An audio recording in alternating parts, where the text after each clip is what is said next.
வணக்கம் அனைவருக்கும். இன்னொரு வீடியோவில் சந்திக்கிறதுல சந்தோஷம். முக்கியமான ஒரு வீடியோ தான். என்ன பிரச்சனைன்னு சொன்னால், இன்றைக்கி ஒரு விஷயத்தை பார்க்க போகிறோம். என் தனிப்பட்ட விஷயத்தில் தனிப்பட்ட ஒரு கருத்தை நான் பதிவு செய்ய விரும்புகிறேன். எங்கட செந்தமிழன் சீமான் அண்ணாண்டு எல்லாருமே செத்துனாங்கள் ஒரு காலத்தில். ரைட், அவரை நம்பினாங்க. என்னென்னு சொன்னால், எது வரைக்கும் நாங்கள் நம்பினாங்களா, தமிழ் அரசியல் பிறப்பில் தமிழ் மக்களுக்கு வெளிப்படையாக உண்மையாக ஒரு அரசியல் செய்கிறதுக்கு ஒரு அரசியல்வாதி இல்லாத நேரத்தில் சீமான் என்ற ஒரு ஆள் உண்மையாகவே அவர் கத்துறார். அங்கே தலைவற்ற படங்களையும் தலைவற்ற விஷயங்களையும் வச்சு தைரியமாக நிற்கிறார். இவங்களெல்லாம் இங்கே சிங்களவங்களோட டீல் அடிக்கிறாங்க. இங்கே ஒரு முகம் அங்கே ஒரு முகம். ஆனால் அந்த ஆள் என்னதான் இருந்தாலும் தேசிய தலைவர்கிட்ட படத்தையும் தேசிய தலைவரையும் பற்றி கதைச்சு கொண்டே தெரியுது என்று ஒரு சந்தோஷம். அது இப்போவும் ஒரு தேசிய தலைவர்கிட்ட படத்தை ஒரு இடத்துல பெரிய பிரேம் பண்ணி வைக்க அது உண்மையாகவே ஒரு சந்தோஷம்தான். அதை பார்க்குறவங்களுக்கு ஒரு உணர்வை தூண்டும், ஒரு சந்தோஷத்தை கொண்டு வரும். எங்கட தலைவர் என்ற ஒரு உரிமை வரும். அதை சீமான் செய்தவர். அந்த வகையில் சந்தோஷமாக இருந்தது. ஆனால் வைத்தியர் அர்ச்சுனா ராமநாதன் வந்ததுக்கு பிறகு உண்மையாகவே தமிழ் மக்களுக்காக குரல் கொடுக்கக்கூடிய சிங்கள அரசியல் என்ன, தமிழ் அரசியல் என்ன, இங்கே என்ன நடக்குது, இதுக்குள்ளே என்ன கேம் போய்கொண்டிருக்கு, இந்த பிரச்சனைகளுக்கு எப்படி தீர்வு காணலாம் என்ற ஒரு விஷயத்தை தனியாளான அடிப்படைக்க இலங்கை பிரஜையா, அதுவும் வடக்கு கிழக்கில் பிறந்த தமிழர்களா நாங்கள் அந்த இடத்துல எழுப்பி நிற்கிற ஒரு ஆளுக்கு ஆதரவு கொடுக்க வேண்டிய அவசியமும் அவரோட சேர்ந்து நிற்க வேண்டிய தேவையும் எல்லா தமிழ் மக்களுக்கும் இருக்குது. இப்போ இந்த இடத்துல சீமான் எப்படி இருக்கிறார், எப்படி பார்க்கப்படுறாருன்னு சொன்னால், இப்படி ஒருவர் வரையக்க முதலாவது சீமான் எந்த இடத்துலையுமே அவருக்கு ஆதரவு வழங்கவோ அல்லது அவருக்காக குரல் கொடுக்கவோ வரையில. அது அவருடைய அரசியல் தந்திரம். ரெண்டாவது நாம் தமிழர் கட்சியின் தலைமை ஒருங்கிணைப்பாளர் சீமான்கிட்ட என்னுடைய கேள்வி என்னன்னு சொன்னால், அண்ணன் நீங்கள் தேசிய தலைவருடைய கனவை நிறைவேற்றுறதுக்காக கட்சி தொடங்கின ஒரு ஆள், சரியோ? இந்தியா அரசியலை நீங்கள் சும்மா ஊர்வ மாதிரி தொட்டுக்கொள்றீங்களோடைய இலங்கை அரசியல்லாம் உங்களோட கட்சின்ற அத்திவாரம். அதில் எந்த மாற்று கருத்தும் இல்லை. இலங்கை அரசியல் இல்லாட்டி உங்களுக்கு அங்கே கதைக்கிறதுக்கு ஒன்றும் இல்லை. நீங்கள் அதை கதைக்க மாட்டீங்கள். ஏன்னு சொன்னால், நீங்கள் முழுக்க இலங்கை அரசியலை வச்சு தான் இந்தியாவில் அரசியல் செய்து கொண்டிருக்கிறீங்க. அது ஒரு பக்கம் இருக்கட்டும். இப்போ எந்த அறிவுக்கு நான் சொல்கிறேன், இதை நிறைய பேர் கத்துவீங்க, தேவையில்லா கொமெண்ட்டுகள் எழுவீங்க. உண்மையாக உங்களோட கொமெண்ட்டுகளை பார்க்குறதும் இல்லை. ஆறாவது என்ன சப்போர்ட் பண்ணுறாங்க இந்த கொமெண்ட்டுகளுக்கு பதில் எழுதியிருப்பேன். நான் அப்படி தட்டி பார்த்தா அவையில் எழுதியிருப்பினா அதுக்கு விளக்கம் கொடுத்துருப்பினோம். மற்றும்படி நாம் எழுதுகிற அளவுக்கு நேரம் இல்லை, அந்த அளவுக்கு நீங்கள் பெரிய ஆக்களவு இல்லை, அந்த அளவுக்கு உங்களுக்கு அறிவு இருக்குன்னு நான் நினைக்கவும் இல்லை. சரியோ? அப்போ என்ன பிரச்சனைன்னு சொன்னால், இப்போ சீமான் என்றவர் எங்களோட முரண்படுறாருன்றது தான் இப்போ நாங்கள் இதில் பார்க்க போகிறோம். முதலாவது சீமான் தேசிய தலைவர்கிட்ட படத்தையோ அல்லது தேசிய தலைவரை பற்றியோ கதைக்கிறதுக்கு ஒரு தமிழனாக அவருக்கு உரிமை இருக்குது. ஆனால் இங்கே சீமான் எங்கே முரண்படுறாருன்னு சொன்னால், அவருடைய கருத்துக்களுக்கும் தேசிய தலைவருடைய கனவுக்கும் நிறைய வித்தியாசம் இருக்குது. அவருடைய செயல்பாடுகளுக்கும் தேசிய தலைவர் என்ன யோசித்தவர், இந்தியாவில் எங்களோட அரசியல் நடக்கணுமென்றோ இந்தியா மக்களுக்கு தேசிய தலைவர் பற்றி கதைச்சு கொண்டே இருக்கணுமென்றதோ அவருடைய குறிக்கோள் இல்லை. அவருடைய குறிக்கோள் எங்களோட தமிழர் பிரதேசங்களில் தமிழ் மக்கள் நிம்மதியாக வாழணும், அவைன்ற அடிப்படை தேவைகள் சந்திக்கப்படணும், அவர்களுடைய உரிமைகள், அதாவது ஒரு சிங்களவனுக்கு இருக்கிற அதே சுதந்திரமும் உரிமையும் எங்கட மக்களுக்கும் கிடைக்கணும்ன்ற இது சிம்பிள். நான் நிறைய கதைக்க விரும்புகிறேன். எனக்கு அவ்வளோ கதைக்கவும் தெரியாது. உண்மையாகவே யார் சீமான் அண்ணன் மாதிரியோ மற்ற அந்த என்னவர் இன்னொருத்தர் இருக்கிறார் சாட்டை துரைமுருகன் மாதிரியோ அல்லது இவங்க எனக்கு கதைக்க தெரியாது, சத்தியமாக கதைக்க தெரியாது.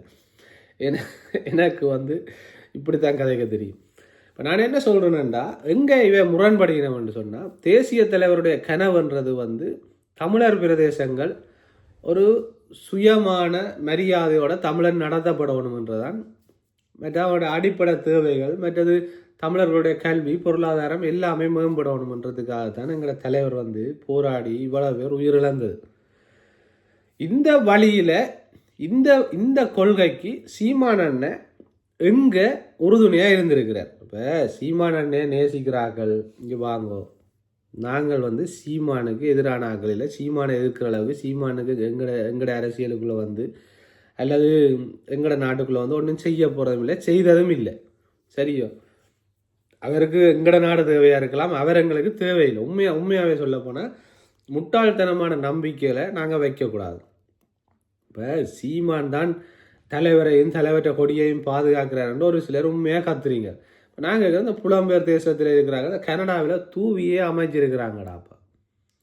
அதை விட புலம்பெயர் தேசங்களில் ஒரு தெரியாத இடம், பாசைகள், மொழிகள் எல்லாமே வேறு வேறு இடம் இருக்கிற இடத்துல மாவீர தினங்களை இவ்வளோ சிறப்பாக கொண்டாடக்கூடிய மாதிரி இருக்குது. அப்போ சீமானை வச்சு தான் நீங்கள் தேசிய தலைவருக்கு விளம்பரம் கொடுக்கணுமன்றதை வந்து உண்மையாகவே அப்படியான ஒரு விஷயத்தை கதைக்காங்க தயவு செய்து. அது வந்து உங்களை நீங்களே அசிங்கப்படுத்துகிற மாதிரி இருக்கும். சரியா, அது சீமானை அசிங்கப்படுத்துகிற மாதிரி இருக்கா? சீமான் இப்படியே நீங்கள் ஆய்ச்சி கொண்டிருக்க ஹீரோ ஆகி கொண்டிருப்பார். நீங்கள் வந்து ஒன்றும் கைகால் வழங்காத ஆக்கள் மாதிரி இருப்பீங்க. நாங்கள் இருக்கிறது புலம்பெயர் தேசத்தில், எங்களுக்குரிய உரிமைகள், உணர்வு ரீதியான எங்களோட பேச்சு சுதந்திரம் எல்லாமே இங்கே இருக்குது. நீங்கள் தாராளமாக கதைக்கலாம். சரியோ, சீமானன்ற ஒரு ஆள் இந்தியாவை விட்டு வெளியே போகலாது, அவர் இதுக்காகத்தான் இருக்கிறாருன்னுட்டு அவரை நாங்கள் அங்கே வளர்க்குற மொழியை இங்கே ஒன்று நடக்காது. எங்கே நான் சீமான் அண்ணனோட முரண்படுறேன்னு சொன்னால், தமிழர் பிரதேசங்களில் எத்தனையோ போராளிகள், முன்னாள் போராளிகள், கைகள் இல்லாமல் கால்கள் இல்லாமல் கண் தெரியாமல் எத்தனையோ அமைப்புகள் இருக்குது.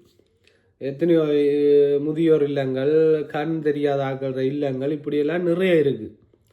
இப்போ சீமான் உண்மையாகவே தலைவற்ற கனவை நிறைவேற்றவராக இருந்தால் சீமான் அண்ணன் என்ன செய்யணும்னு சொன்னால், புலம்பெயர் தேசங்களில் இருந்து தனக்கு வர நிதியை ஒரு சரியான தலைவனை பின்பற்ற ஆளாக இருந்தால் அவர் என்ன செய்யணும்னு சொன்னால்,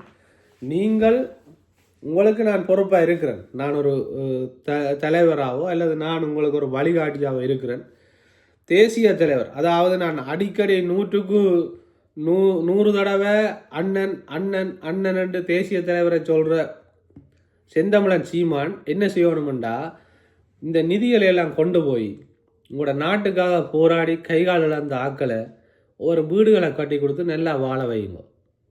இந்திய அரசியலுக்கு இலங்கை மக்களுடைய நிதி வேண்டாம். ஏனெண்டா சீமானுக்கு தெரியணும், இந்தியாவோட இலங்கை பாரிய ஒரு பொருளாதார நெருக்கடியிலையும் அதுவும் தமிழர் பிரதேசங்கள் அபிவிருத்தி அடையாமையும் இருக்குது.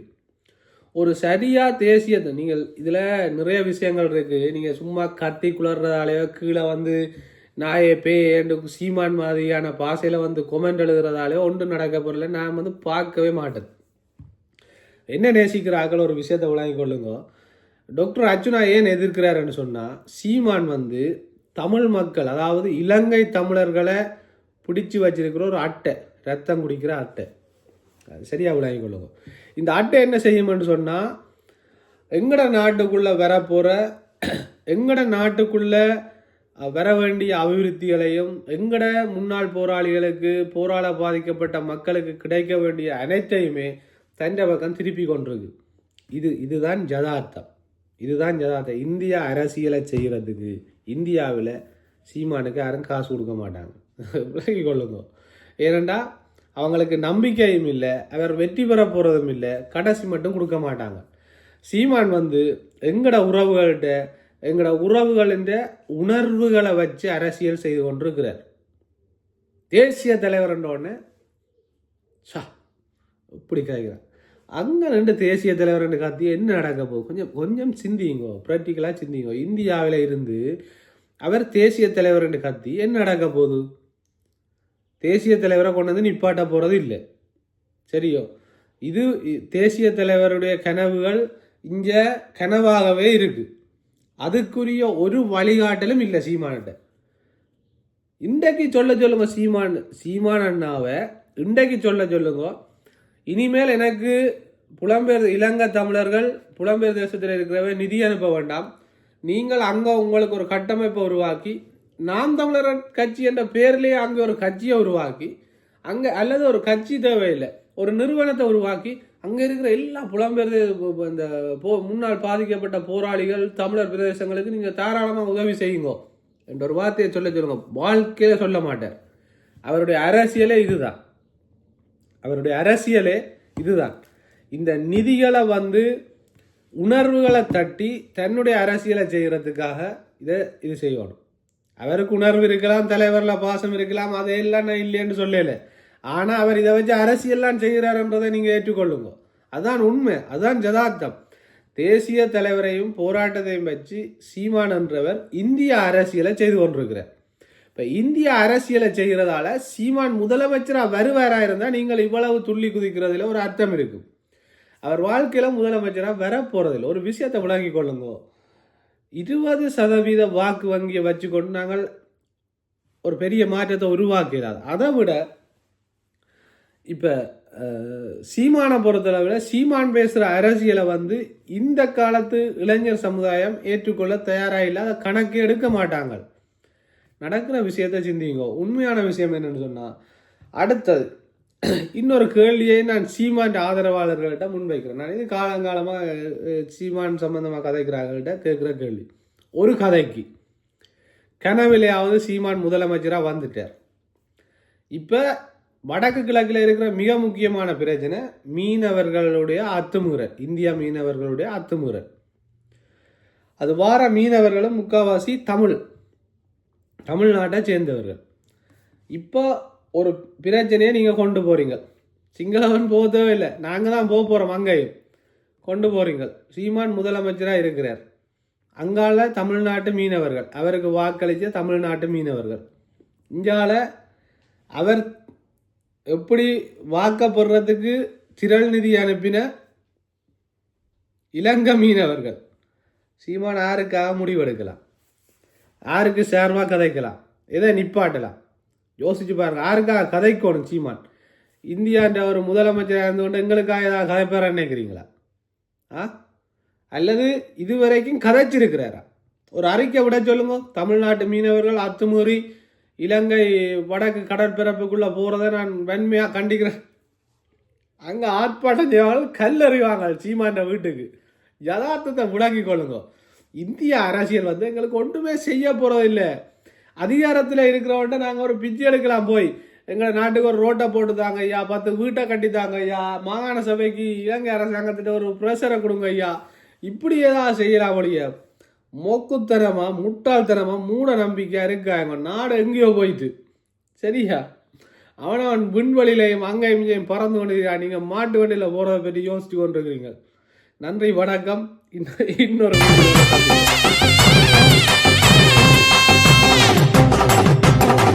வெட்டும் புலி சிரிச்சு வருது, சுத்தி தான் போடுங்கடா.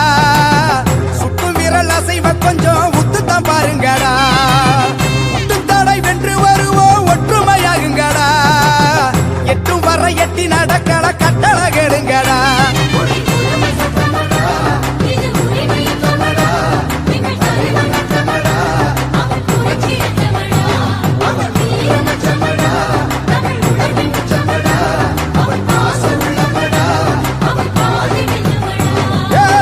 வெட்டும் புலி சிரிச்சு வருது, சுத்தி தான் போடுங்கடா.